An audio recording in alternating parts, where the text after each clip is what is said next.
Punctuality. Okay. I love that. I love it. That's going to help in anything that they do. Thank you, Carrie. What else? Superpowers that are going to be helpful for any career that they might have. So, yep, I love that. We'll consider that a superpower, sleep. We can all use that. Unlimited confidence. Yes, thank you. The ability to never feel failure. I love that. Keep them coming. I love it. Advocacy. Okay. Does anyone feel brave and want to come off mute and just tell us what they're thinking, how they think that particular superpower is going to be able to help students in whatever career you do.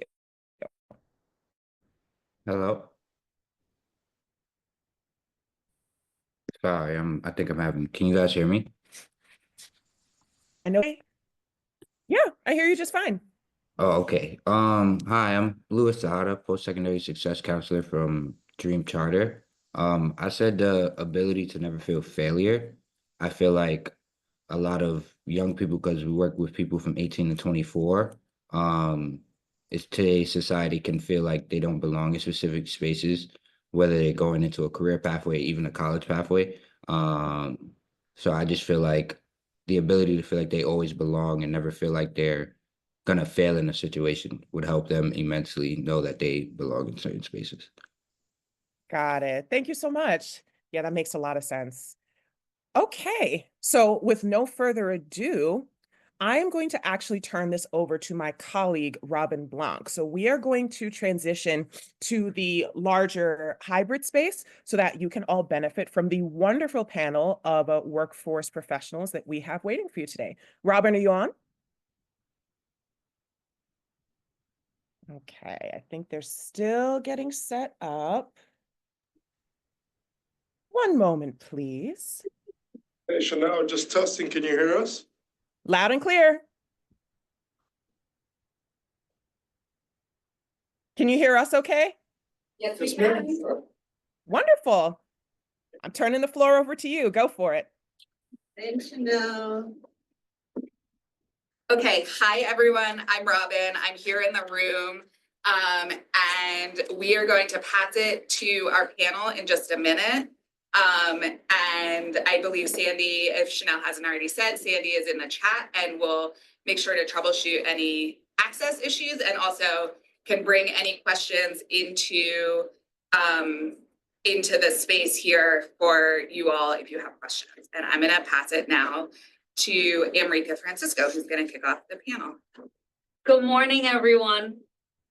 So I'm Rika Francisco. I work with ShareLane, and as ShareLane, basically what we do is we really create these spaces for counselors and workforce providers and practitioners to come together to really think about opportunities for, all these moving pieces, to really think about bridging the gap and creating opportunities for young people to get attached to and just exposed to workforce training providers. So I'm very excited to be here today with this group of wonderful practitioners, providers, and counselors to just talk about the work that we're doing and how do we create more opportunities for young people to access provider training programs, as well on the school and counselor end, how do we identify and prepare young people to be successful in the workforce space? So we have, apologies, sitting and doing this is a little weird. So in the middle, Ramon, if you could just hand up. So we have Ramon, and Ramon Davis is the Associate Director of CTE Pathways and Partnerships at KIT. We also have Kirkwan Beck at the end, and he's the Director of Career Connections at Good Shepherd Services. And folks, I'll give you an opportunity to do your whole spiel in a while. And then we have Mike Fresh here, and he is the Recruitment and Admission Manager at Empower. We also have Jonathan Spooner, who is the co-founder of Stacks and Joels. And lastly, we have Julie Fong, who's at MESA. Julia, can you share your title? Because I didn't. Yes, Director of Post-Secondary Success. Perfect. Thank you. So if we can just open up the panel and we'll start with Trey.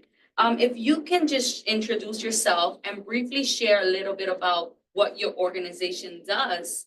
And then in terms of grounding, two scenarios you can really talk about is you can think of a high school senior you're currently working with and someone who's not planning to attend college.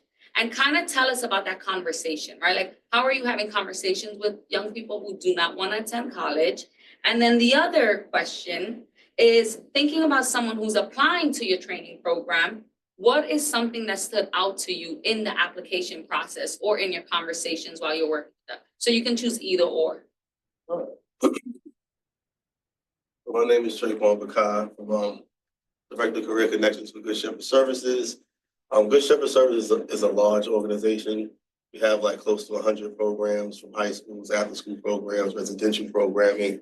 I work specifically with the Partnership Schools Division, transfer high schools, which some people may know them as.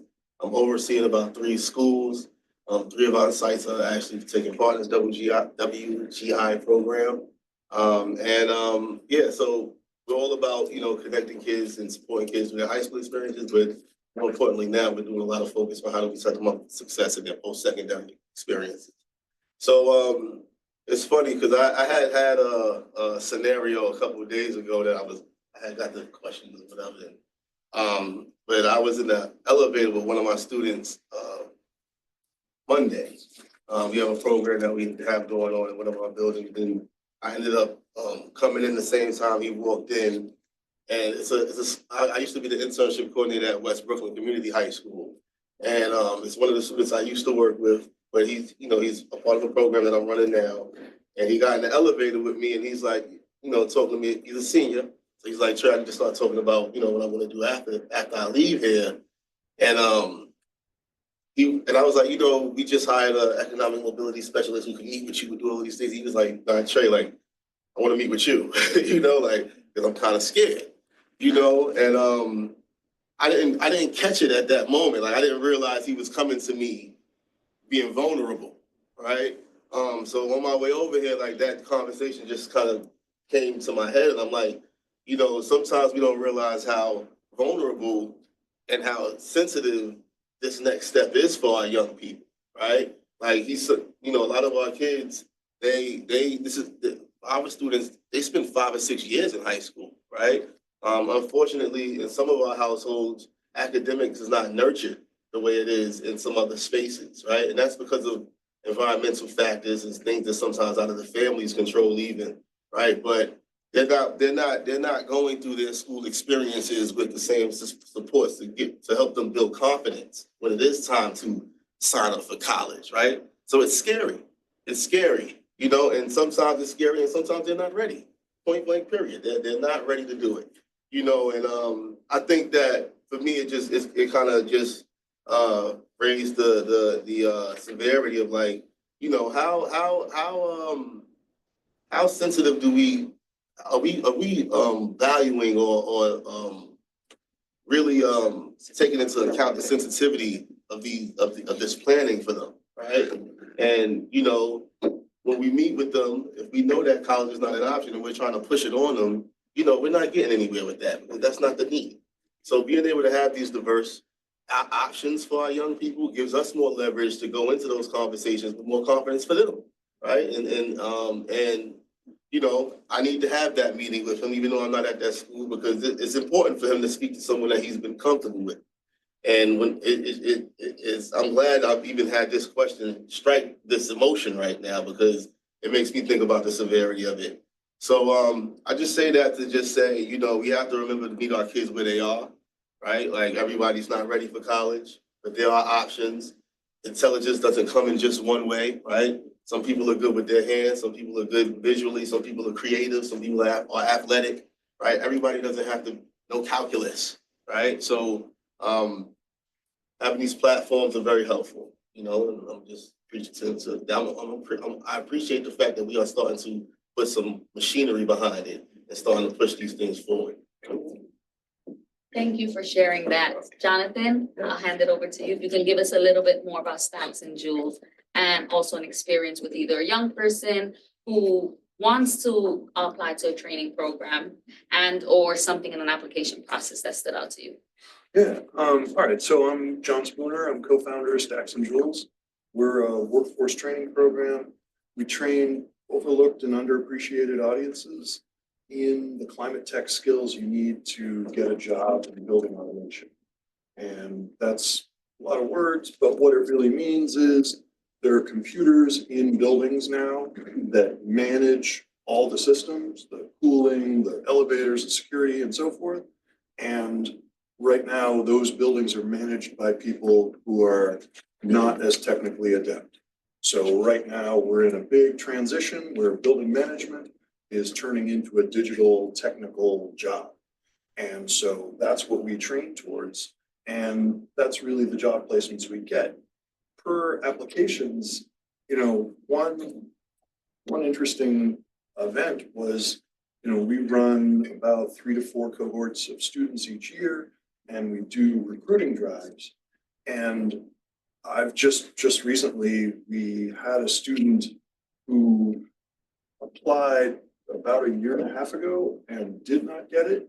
And then just recently came back and was accepted in the new cohort. And, you know, I think to Trick One's comment earlier, it was a very human thing that kind of kept him out of the first round. Like his mom found a flyer and forced him to come to the admissions process. And he wasn't ready. He didn't feel like he had graduated that year. He hadn't felt the heat of rent. He hadn't felt like, oh God, I gotta get a job. I gotta figure this out. And then the person who I met at the second admissions was a very different young man who had been through a year out of high school and had recognized like, wow, there are financial pressures here that I did not expect. And I need to find more than just Uber Eats. Like I gotta find something real that I can put energy towards, like that I can bank my effort into to have it pay off in the future and not just a gig. And so seeing that change in a student and seeing that seriousness come out where he wasn't, you know, why did you apply for this program was our lead question. And his first answer was like, my mom found a flyer and made me come here. And this time it was like, I've been researching the job market. I see that these jobs offer great starting salary and great growth. Like he knew what the answer was. He knew all this stuff.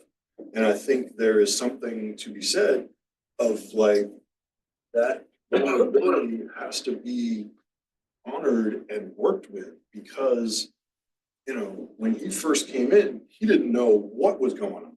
And, you know, I think over that span of a year, he worked with his family, he worked with his friends to really decide, oh, I want to take this seriously. So I just think like seeing the growth of some of our applicants, it sometimes changes my opinion of like, oh, okay, they were coming at this just because they didn't know what to do and they were just kind of scattershot trying to do stuff versus the students who, you know, take a really measured look at it and are like, oh, wow, this is the pathway I want to go on. I'm making this decision. It's not my family that's pushing me to do this. So yeah, I'd say that's a big change we've seen. It's just like kind of self-propelled interest in this field is usually the best one. Results in great outcomes. Thank you for sharing that, Ramon. Yes. So can you just introduce yourself, introduce the work that you're doing at KIPP, and also either a scenario where you connected with a young person who is not interested in college, so he, she, or they want to apply to a workforce training program, and like, how was that a conversation? Great. Ramon Davis, Associate Director of CTE Pathways and Partnerships at KIPP. So KIPP is the largest charter network in the nation, and I'm fortunate enough to be on the post-secondary arm, the KIPP Forward arm of it. And we support high school graduates on both pathways. So there's like a college persistence pathway. So there's like my counterpart who supports them 2 years post-high school with college success advisors who support them on that route. and I support the career side. So specifically those who decided that college is not the pathway they want to pursue. And I manage a team of workforce advisors to support them 2 years post high school graduation, connecting them to, CT training program providers similar to the ones in the room right now. And ultimately with the goal of landing a strong job based on the industry of interest that they have based off labor market information.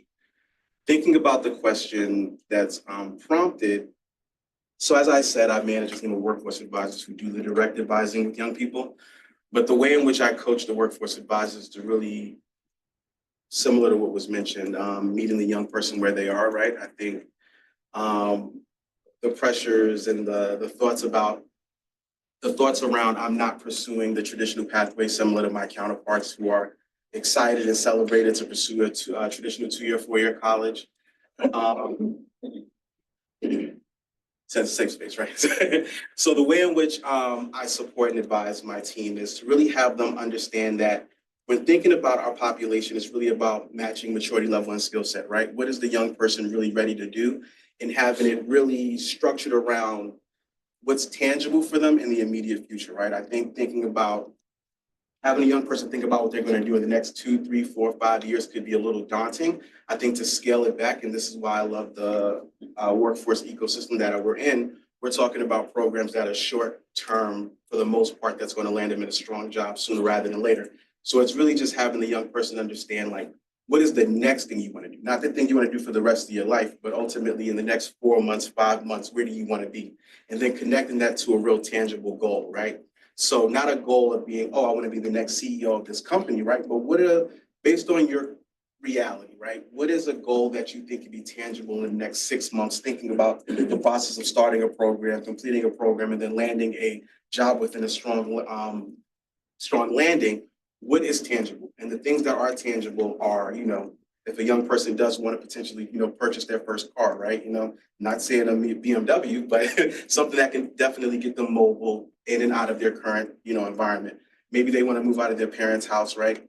And again, just understanding what rent could look like, for them based on this first job that they land. Or if they're totally fine at home, maybe they just want to travel and, see a little bit more of the world one time a year, right? So understanding that this career can get you in a position where you can start to budget real money, not landing in a job that's quick to hire, quick to fire, where they're changing your schedule every week and it's messing up your income, but you know how much money you're making every week, every month, every year. So you can start setting aside and then maybe seeing some blue water for the first time because we know how impactful that may be to individuals in our community, and so on and so forth. So that's just the advice that I've given to the advisors that I manage, and that's the connection that I try to make and keep at the center of the advising that we do with our loan. Thank you for sharing that. I'm hearing a lot of like one-on-one individualized support to meet the young person needs, which is super important. Pass it on to you. Thank you. Wow, I echo everything that was shared by these amazing panelists. I oversee Alumni Lab, which is a 6-week in-person program that's a bridge into a job training program, a bridge into college. And there's some amazing partners in the room. It's great to see familiar faces. And in our program, what we focus on is building the mindset and the professionalism skills, so that not only do they get into a job training or post-secondary program that's a fit, but that they persist and pursue that and land that upwardly mobile career down the line. Same goals as Kip. I want to tell you a story about actually a recent current Alumni Lab participant who's with us now. Her name's Cecily. I sat down with her and she wanted to explore some job training programs. She looked at the New Vision's career directory, looked it all up. We did intake calls with her before she joined. So we got a sense of like what experiences she's had. She's worked in office admin. She's done sales before. She knows she doesn't want to be like, just sitting at a desk. She likes to be with people.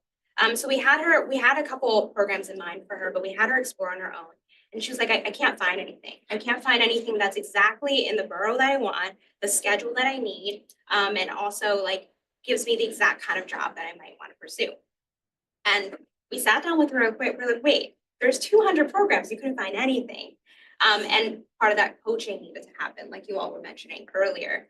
So we sat down with her and we talked about what are the kinds of skills you want to build. She's like, I want to build communication. I really want to lean on the office admin. We're like, okay, where do you want to do this program? Like, I can only do Manhattan. And we're like, okay, well, you might have to make some trade-offs. Like, it's not going to be perfect. You're not going to have an exact program that will check off all the boxes. So we had to be really real with her. Like, what is your must-have non-negotiable priorities? And then what are those where you're like, you know what, I don't love that I have to commute an hour, but I could do it. So we had to have that kind of conversation, and we actually brought up with her the Grace Institute, who's here today. And we brought up kind work. And in that conversation, we showed her there are specialized training pathways in Grace Institute where you could go into fundraising and development, you can go into project management. And when we had that conversation about potential outcomes and where she didn't have to see herself only sitting at a desk or like, we kind of painted the picture of the different possible pathways she can go with that training. She was like, wait, oh, and I was like, it's in Manhattan, but it is a full-time schedule. And, there's some trade-offs that you're gonna have to make, right? An investment here could mean long-term gain later. And oftentimes our young people kind of can't make that trade-off now. I mean, they have bills to pay, people to take care of, there's responsibilities. So we really sit down with them to like unpack that. When we talked with her, by the end of the conversation, she was like, you know what, I think I wanna give Grace Institute a try. Like, I might attend an info session, I wanna try to apply, I wanna learn more. Whereas at first she was like, I couldn't find anything, I don't even wanna do this. So I think just sitting down, echoing what everyone said on the panel, sitting down and kind of really understanding what are their priorities, what are the barriers, really help us to guide them and open up their mindset to see other ways to get to their path. So I think for what I learned in that conversation with her was her seeing the potential job outcomes and understanding that there's many different ways these kind of trainings can transfer into different types of roles that she might be interested in. Was really powerful and impactful for her and helped us to open up her mindset to not limit herself to just the borough, just the schedule, right? Part of that takes time. Thank you for sharing that. Mike, I'll pass it. Hi, my name is Mike Frisch. I'm with Empower. I'm the recruitment and admissions manager. So I am the front facing person going out, getting young adults into our tech program. It's completely free, 20-week program. We certify them. And then we do job connection for entry-level tech work at the end of the program. So a story that comes to mind is I do the initial interviews for applicants, and a young lady I was interviewing. The interview was going all right. She definitely was working retail and she wants to explore her career options. She is interested in tech, but she's just not sure how to do that. And so that's great. But she was a little bit shy, and actually at the end of the interview, I put accept with reservations. So it's like, I wasn't sure where she's at. And I wasn't sure if she was really engaged with committing to the program. But she did join our current cohort. So she's in our current cohort now. And we do, we're upfront with our expectations that there's homework, there's deliverables. And it ended up at first kind of overwhelming her with the amount of work. I don't think she's been a part of that type of program before. And so the nice thing about our organization is that we do have, as you mentioned, the support. So beyond myself, we have a social support manager who's there to check in with our trainees and just make sure that everything's all right. And really what we uncovered in this particular case is that she did feel overwhelmed, and I think she felt a little bit imposter syndrome, and which is not uncommon for a lot of our trainees, because our program doesn't require that tech background, but we do want to get them certified, and we actually get them.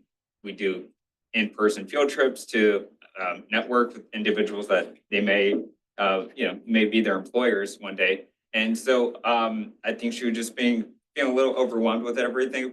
So taking that time to actually do those check-ins and understand where she's coming from, what the actual issues are, because she actually was in danger for a second to be dismissed from the program because she was so far behind. But I think the good thing about our program is that we do take that time to understand students, and we were able to turn things around. And now she's we check in with her all the time. She's on par with her coursework. And there are those students that are just from the get out of the gate, they're there and they're our star students. And those are success stories too, but I actually consider stories like hers more of a success story because we can give her confidence that she deserves to be where she is, and it, it looks like we will connect her with the job by the end of the program. So thank you all for sharing. What I continue to hear, right, is this need for support, this need for resource sharing.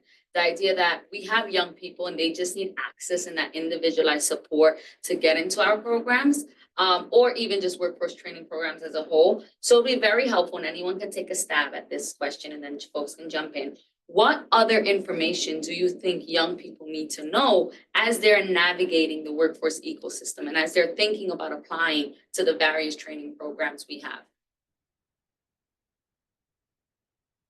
Yes, I could kick it off. I think they need to know what's out there. I think exposure to these programs, not only how to sign up and where to sign up and what documentation you may need, but, being able to see the programs, being able to, understand where these programs can get you. Like, if this is the first step I take, what's the step after that?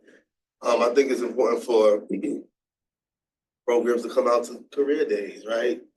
Presentations, set up field trips. We even have some, we have some programs even with OBT, right? Like we're thinking about how do we kind of create experiences in the classroom that connect to, some of the work that they'll be doing in the workforce training programs if they sign up for it. So, early exposure and hands-on experience and visual experience with these programs, becoming familiar with what it is, I think always, helps folks to become more comfortable with taking that step. It's just about how do we kind of connect and make it happen. So I didn't mention this in my introduction, but through KIP Forward, we have our post-secondary success collaborative, and the workforce advisors that I manage, we do this work not just in New York, but also 15 other regions across the nation. So really, again, it's supporting these alumni 2 years post-high school through their CT program opportunities based off the industries of interest. So when thinking about what these young people need to do, definitely exposure, and I appreciate you highlighting that. I think we've come a long way from at the elementary school level where you could try on the profession that you wanted to be in when you grow up, right? Like the firefighter, the medical professional, right? I think young people, while they're creating these post-secondary maps, they're pulling a lot of information from what they see on TV and social media, but the idea of what it feels like to walk in these shoes is getting further and further away. I mean, of course, some schools have that niche where they have some elements included, but at a large scale, it is missing at a high level. I'm thinking about the career fairs. I think career fairs that I've been to, and it's really unique how well and successful the military is still doing, and law enforcement is still doing their approaches to, recruitment, because they're in their uniforms, right? They are showing the individual what it looks like. And sometimes there's like a physical, test component, right? I think one career fair I was at, the Navy had like a pull-up bar. They were showing like, this is, or the fire department was showing like, this is the level that we get you. I think career training programs, workforce training programs could ultimately do a better opportunity of exposing them or what it looks like. We're training you in this field. This is what it feels like to be in this role. And then Julia mentioned this in a different capacity, but young people really need to know how they're going to get to and from these programs every day. Like I said, supporting 15 different regions. You're talking about rural metropolises and hybrids, right? Again, even once you've identified a program, you have to be realistic as to how you're going to get to and from it. If the program is 2 weeks long, 4 months long, 6 months long, a year long, and there could be just a little bit better navigating that conversation. Yeah, I'll be there. Yeah, I want to add, I think it'd be really helpful to hear success stories. Like, where do people land after these programs? And it might not be exactly the job that it specifically trains for. It could transfer to a different industry. It could look like other things.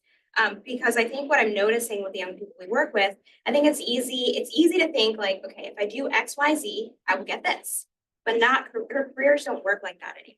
Like, if I go to this program, I'm going to get this career. Actually, if you go to this program, you're going to gain communication and leadership skills that transfer to any industry you want to go into. It just depends on how you pitch yourself. So I would really love to see more of those like outcomes, success stories shared. And to Trey's point on like actually being exposed and like seeing what it means to like work in these places, or maybe even talking to the people who did the program, and providing more connections for them among each other to kind of network and learn, can be really helpful, because like Ramon was saying, their schema, like everything that they are approaching job training, college with is their own schema. And it's from what they already know, right? So the more that they talk to people and expose themselves, the more they can expand that. I think talking about transferable skills and seeing the success stories can really help land it for both. Yeah, I'll add to that because I mentioned we do field trips, and so about once a month, we'll do those in-person professional development trips. One thing that we always do is we go to BNY Mellon, which is a financial institution, and they take headshots, and so we get a professional photographer. The reason I mention that is because like last year, we actually had a panel of people that work there that went through our program. They talked to the students. So the students were able to actually see hopefully themselves in their shoes, and I think it's even better than talking to people that are a little bit older and have been in the industry for a while, because they're just more relatable, and they can talk about their experience going through the Empower program. And so I think that's really powerful. And yeah, you can really see it's only a couple of years apart from going through the program to where they are now, working for a great company and financial security and all that. So I think that's really helpful that we do that component. Thank you. I guess from workforce provider perspective, it is a great motivator to have the focal length of like what the outcome is going to be and what your job could look like and how you would do that. But I think we also need to pull the focus back a little bit and be like, okay, so this is what the course is going to be like. You are going to be pushed in a way to learn something new that is going to require you to admit you don't know what's going on.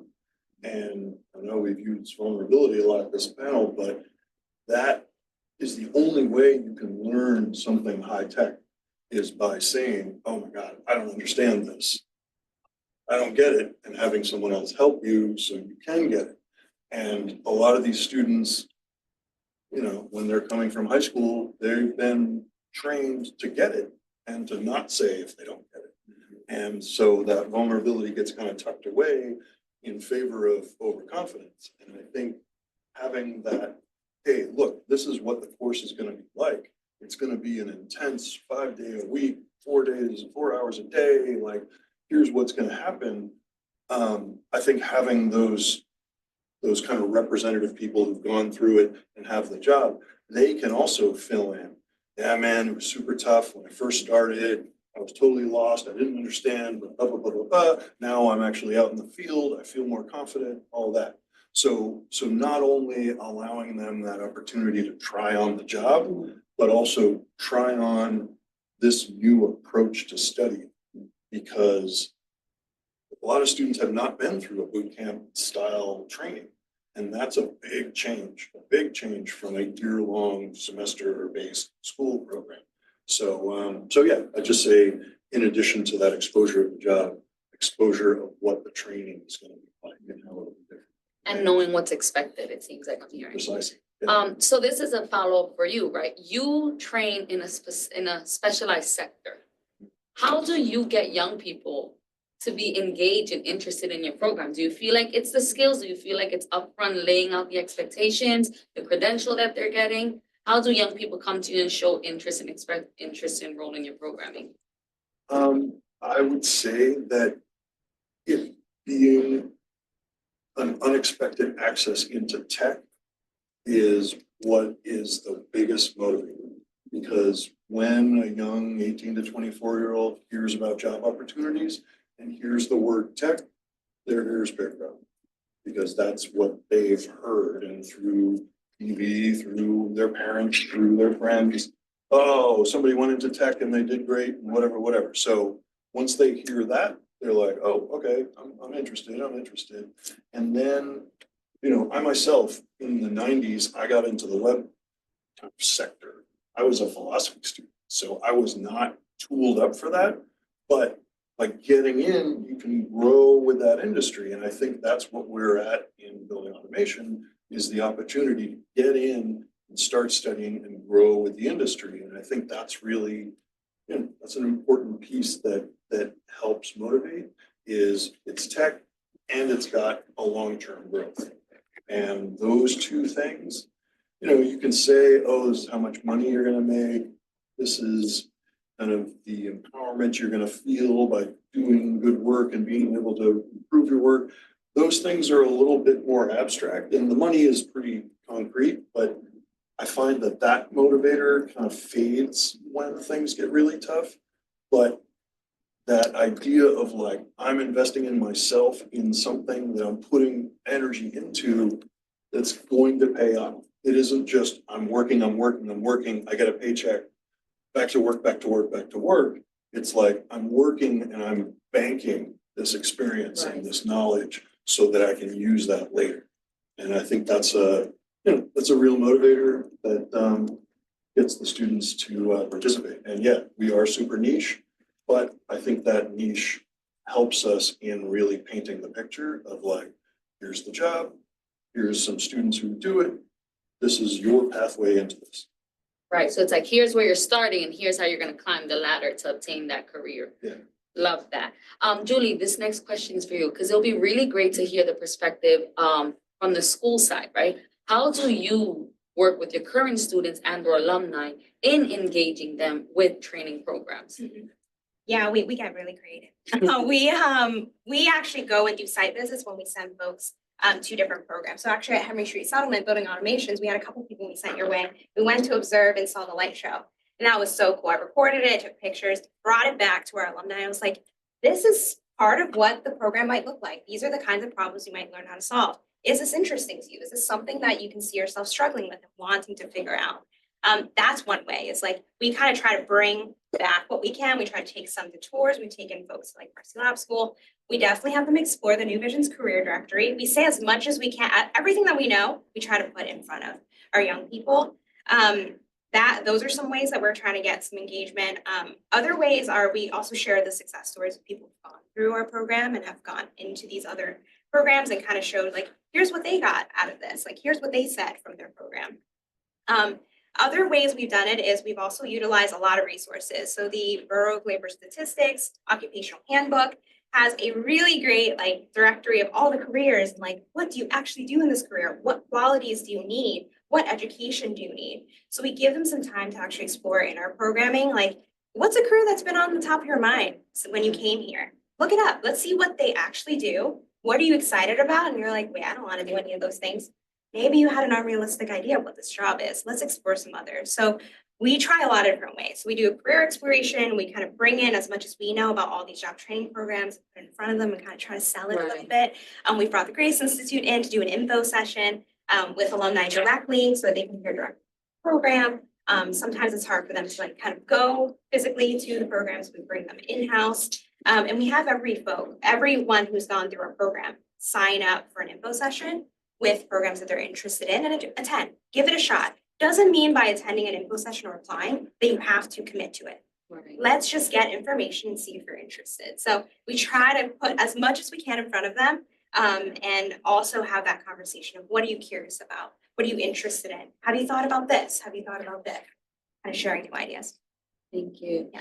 Trey, I'm gonna pass this on to you, right? So as someone who is working with young people who should, if any, right, should transition into career training programs, workforce training programs, what's the biggest gap in information that keeps the young person from actually applying and then enrolling into the program?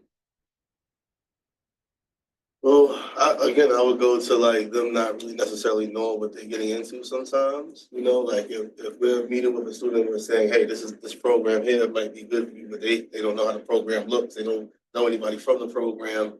It's blank, right? Their experience with it it's nothing there. It's just, you know, a resource that's on a piece of paper or sometimes on a website. You know, I think that for us, similar to what Julie is saying, right? Like we've been trying to figure out more ways to bring exposure to these programs, like we've been having specific career days. Like we have a medical industries career day coming up soon, where it's all about medical industries, people from the medical field coming in, So that, you know, when it is time to have these post-secondary planning meetings with students, right? It's not just a piece of paper, like a name, right? Oh, you've seen this program at this day, right? This is what they do, right? So being able to kind of like connect some experiences and some visuals to the resources when it's time for them to sign up, that can be helpful, you know. But again, I think it's the exposure and the practice, like the practice of like what's happening, right? Like, you know, some students they get in, they know what they want to do from early, and they start finding things to do, and they find internships in those areas, and they start to build mastery, right? So when they start to apply for things, they have more confidence. So a lot of our kids sometimes have no clue what they want to do, so we have to try to figure out ways to give them some experiences. Thank you for sharing that. Mike, my one question for you is thinking about the admission process, right? And you are the face when students are coming into the program. What skill sets do you look for in an applicant? Yeah, sure. So I do ask them some technical questions at the very end of the interview, but honestly, that's the most important thing that I look for is like somebody who actually wants to change, it can commit to the program, and so hopefully they're interested in tech. But most importantly, hopefully they're looking to grow their career. And so for me, it's beyond just like a specific skill. Because these, the young adults that we serve don't come, high school graduation. Some have a little bit of college, but most, I'd say 80-90% of our students just have the high school diploma, 18 to 26, probably working a part-time job, maybe at Amazon or retail. And so I just look for somebody who really, wants to take advantage of that opportunity and commit to the program. I make sure to explain, what all we provide and try to paint a picture of what they're going to get on the other side. So that's beyond, it's just more of like a spirit of like what they want to do and how they want to grow their career. Go ahead. Yeah, I just wanted to chime in on. Almost like I need to add. Yeah, no, I just wanted to add because, so at KIPP, I've also developed the CT programs guidebook that houses a lot of the CT opportunities in every region that I've directed alumni to. But the thing that I want to make sure is elevated as well is that there's still this stigma around CTE programs being the easier pathway, right? And I think young people really need to understand that this is not the easier pathway. Not to, cheapen the experience, but you can ultimately frame it as if it's like a grad school program where you remove all of the extracurricular activities that you would experience in your undergrad pursuit, and you're only going to be focused on what you say you want to do, right? So if it's advanced manufacturing, if it's healthcare, there are none of the distractions of, a general education course. It's really core in specifically what you say you want to do. So you're going to pick up really fast if this is really the pathway or career that you ultimately do see yourself in. Also, I think when I think about what young people need to do is they need support and also understanding what kind of program they're being connected to, right? Because all programs aren't made equally, just like all colleges aren't made equally. So are they being connected to a program that's more of a bridge program that's going to help them upskill in certain soft and, technical areas that are going to give them the confidence to then pursue an advanced training opportunity, right? Are they pursuing a program that's just going to ultimately help them with career readiness, where it's like now I'm walking away with just skills that's going to be transferable any place? Or am I walking away with a program that's actually going to provide core job placement supports, right? Where it's like I'm landing based off their employer partnerships in a role that's going to ultimately change my current lived experience in the community that I'm from. Thank you for that perspective. For the sake of time, I do want to open it to the floor here and also to folks in the Zoom space and room. Do you have any questions? I have a question in the chat via Zoom. I have two questions actually. The first one, how soon can students actually enroll in your programs, given that a lot of these kind of programs have wait lists? So thinking about timeline. So from the providers, it'll be great to hear. Different. Yeah, I mean, so we have a rolling admissions, so we take applications throughout the year. And then we have cohorts that as we approach, we start our recruiting program. And it really, we don't hold a waiting list. What we do, from my story earlier, is we just invite them to apply again. Because, we have about 25 seats in a cohort, and very oftentimes we have students who just didn't quite make the cut, but we encourage them to come again because we can definitely see them getting in next round. So it's kind of that. And then there was a second piece of the question. It was about the admissions, like, is there a waiting list? And then there was a second part of the question. Well, like from when you apply, how long does it usually take from when someone first applies until they actually I start? see. So from application to notification of acceptance, it's generally 2 to 4 weeks. Because we have other interviews ongoing. And then that 2 to 4 weeks is usually 2 weeks before they start. So it's usually a month and a half between the application, interview process, acceptance, and starting class. Perfect. Mike, anything to Yeah, add? I'll just give a quick answer. So, so it is same, it's rolling applications. They can apply whenever they want. We do spring and fall cohorts. It's a 20-week program. We do try to touch in with people that apply, and I just touch, like right now, we're gonna start interviews for the fall cohort, actually pretty early, probably start next month. But people that apply, I just try to shoot them a quick email saying, okay, this, you're not, I see you, I got your application, I'll be right with you. And also we do try, so the application process is, I reach out to them, just make sure that they qualify, set up an interview over Zoom, everything's over Zoom, so I conduct an interview, then I pass it off to our social support manager, making sure that she's more of a case manager, so like making sure that individual can handle the program, whether it's, whatever's going on, family life, work life, whatever the case may be, that they have the support or they're able to do it, this cohort. And then sometimes we invite them to a group interview with other applicants. That whole process, we try to make it pretty quick because we want to make sure that, there are other programs and that we want to make sure that we can do early acceptance. And so we do it staggering until the actual program starts, which will be early August. So we try to actually, make sure that they go through the process pretty quickly. Julie?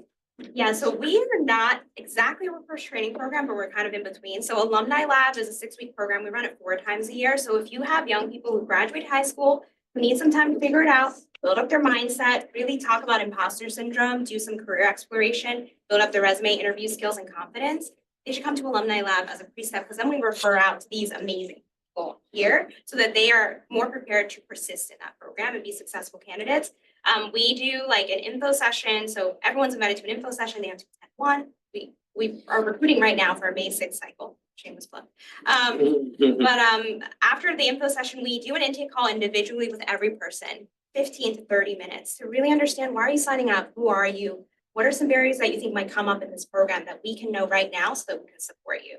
And then through that intake call, we assess fit, and then they're basically in the program for the most part. They've completed those steps, and we send some surveys. So if there are high school graduates in mind who are like in this in between and are not sure and need some time to figure it out, I think our program is a great first step, because then we refer out to these folks, and hopefully they have a better chance of getting in, because we also have partnerships and really trying to make sure that they are maintaining the professionalism skills and build a habit of showing up on time with us. So when they get to their program, they continue that, and they've already developed that habit. Perfect, thank you. One just little thing I would just ask is, your Alumni Lab clients should mention that they're coming from Alumni Lab when they go to the application, because that gives us so much more information about their background, their commitment, and so forth.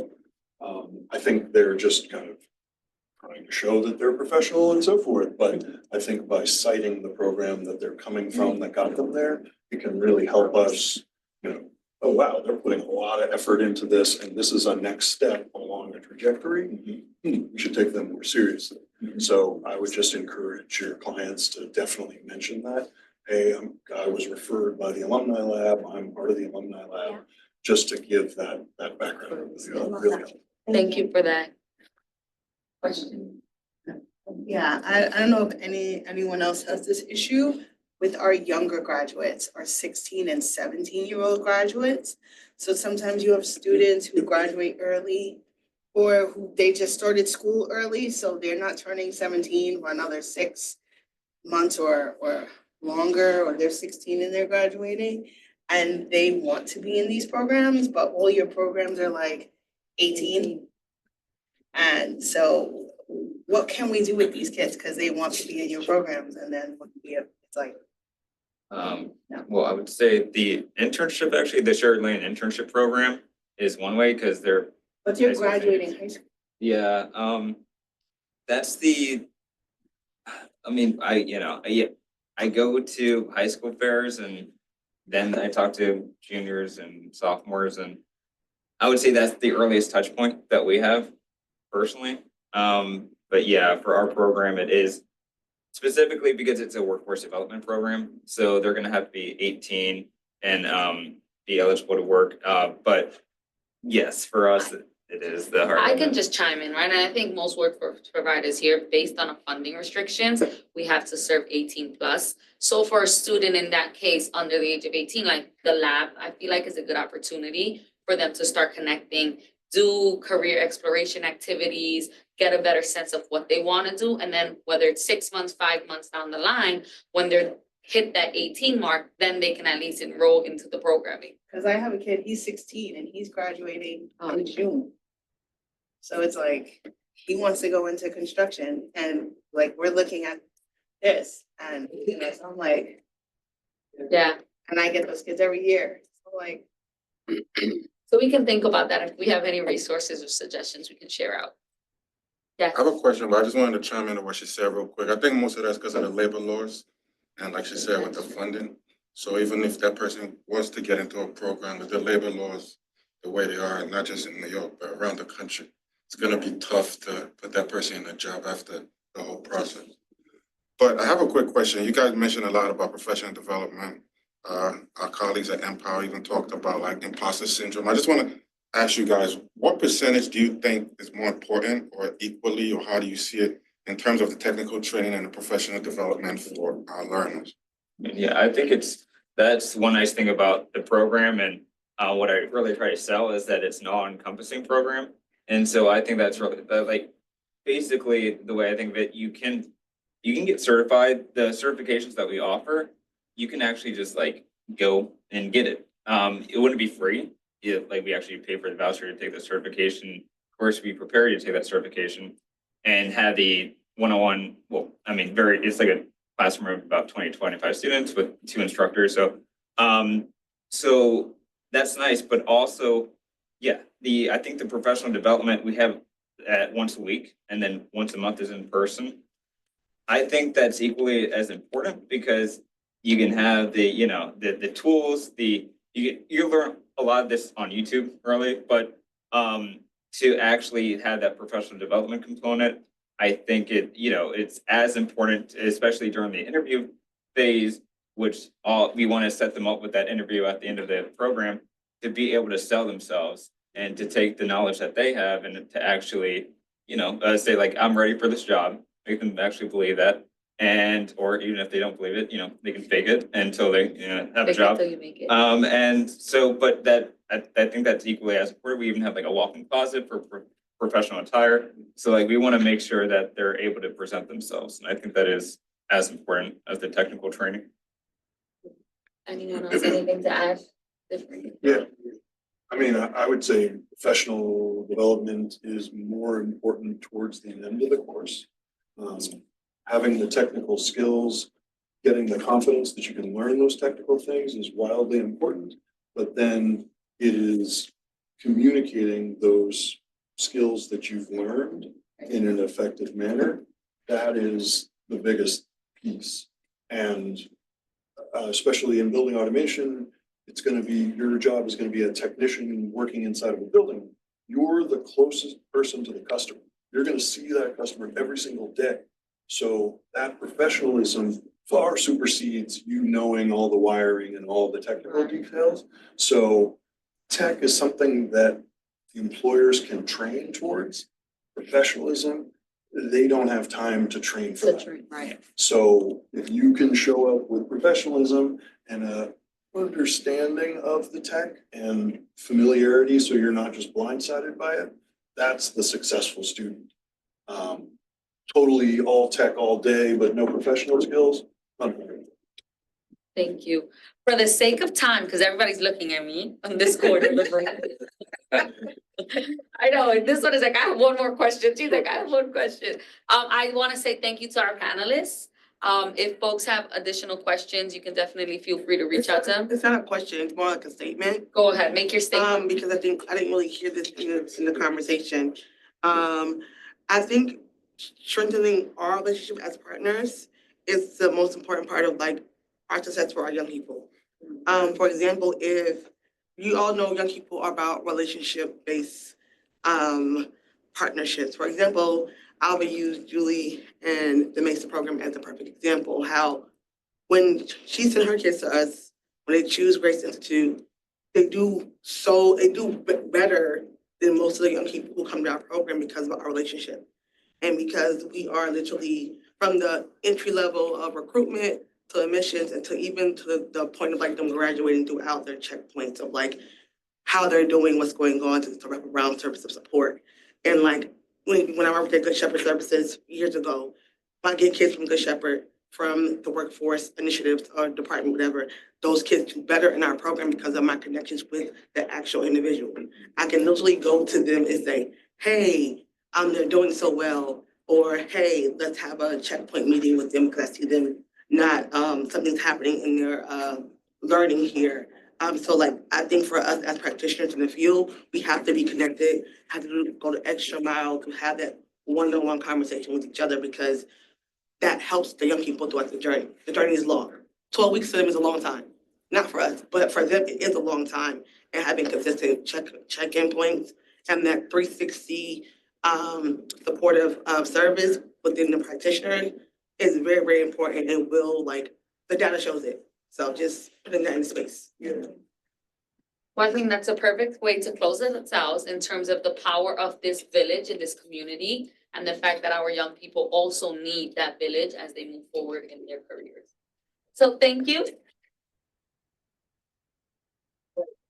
Thank you to the panelists as well. Thank you, sorry, we're running a little over to all the folks in the CAAN as well. Really appreciate this, and I know there's lots more conversation, and the good news is we're gonna keep having that conversation, maybe just in a different format. So, and thank you for saying this, that it is these connections that we're making here that are part of the work that we're doing that strengthens our work. We're gonna take like a 10-minute break. The bathrooms are out by the elevator. There's food out there. When we come back, we're gonna All right, everybody at CAAN, I'm sure that the big room's hearing me as well. Thank you so much for attending this panel, this special collaboration with Shared Lane, and we'll see you next month, hopefully. Thank you for your questions as well.